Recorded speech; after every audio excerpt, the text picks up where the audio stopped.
Hello everybody.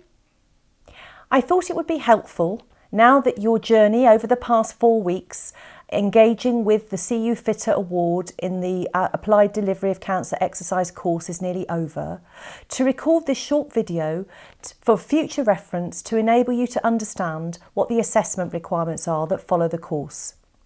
Over the past 4 weeks, you've learned about what cancer is, you've learned about the side effects of treatment, you've heard from all sorts of experts around how to communicate with cancer patients, and then you've learned how to develop and deliver an effective cancer exercise programme. It's essential that we as the course team fully appreciate that you have understood all of those critical things that we've included in the course, and like all training and development, we conclude with a series of assessments. Now, the first thing to say is, please don't worry about the assessments. I understand, many of us understand, when you deliver exercise for a living, that academic endeavour is not particularly your field of expertise and the thing that you enjoy doing the most. So what we've tried to do is ensure that these assessments are holistic and that they are designed, as far as we're concerned, for us to get the best understanding of what it is that you've understood and maybe some of the things that you haven't understood so well that we can help and support you with moving forward. So, what do the assessments look like? I'll take them one by one, but there is a document which you will be able to see at the end of the course that you will see set out clearly what all the assessments are and what the requirements for those assessments are.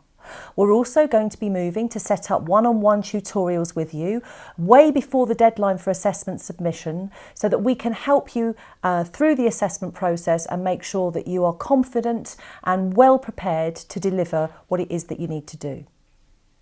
So, there are 2 types of assessment.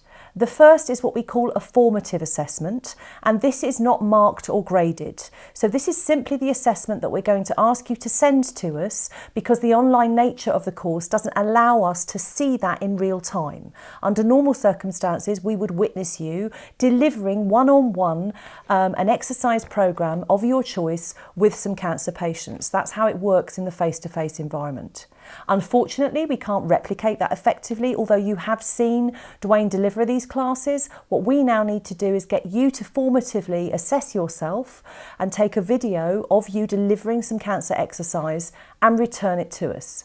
So that is the first requirement. That's the formative assessment, which will not be marked or graded, but for which you will still be provided with feedback on how well that you performed and then some areas for improvement. So that's the first thing that will need to be done.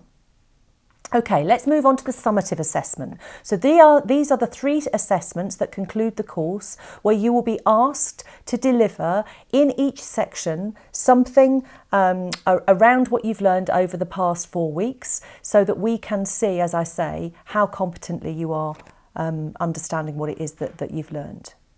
So, the first assessment is an online multiple choice test where you provide you with a login to a portal, and there is a bank of questions that are fundamentally designed to test your knowledge of cancer itself. So this is the first part of the course, the side effects, the treatment, and it's a multiple choice option. So you will have 4 or 5 options to choose from, and you simply need to click on the one that you think is the right answer, and it will deliver that back to the question bank for an end score at the end.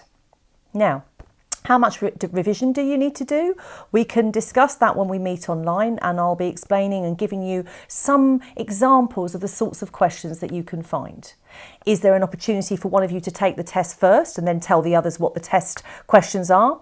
I'm afraid not. It's a revolving bank, so everybody will get a slightly different set of questions. So sorry, we've had to put the opportunity for cheating to a very, very, very minimum. Okay, so let's move then to the practical assessment, which is essentially a video. Now, a different kind of video. This video is not about you delivering exercise. This is about you using all of the communication skills that you learned on week 2 to talk to a cancer patient.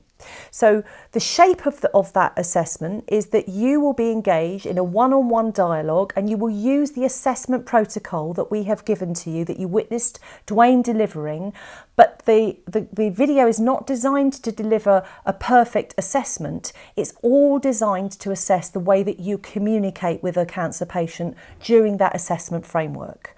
So again, I'll be giving you much more information about what that will look like when we meet online in real time, but just a reminder that that is the communication strategy, and that has a weighting of 40%. And then the final assessment is the case study. Now, the case study is a written piece of work designed for you to demonstrate through an essay type arrangement that you fully understand how to assess a cancer patient and make an exercise prescription. So this is you writing down your thinking and your justification and the rationale for that. So I met patient X, they have been diagnosed with cancer Y, their medical prescription looks like this, their emotional well-being is that, and then you continue then to say, so on the basis of all of that, I've decided that what I'm going to prescribe for them is an exercise framework that looks like this. It's one-on-one personal training, it's chemo size, it's ProsKick, whatever it may be, and then demonstrate the rationale for doing that. So it's a very written piece of work, but simply narrating what your thought process is as you go through the process of meeting a cancer patient, evaluating their wants and needs, and feeding all of that into a robust rationale for why you would make an exercise prescription. So it's simply narrating that.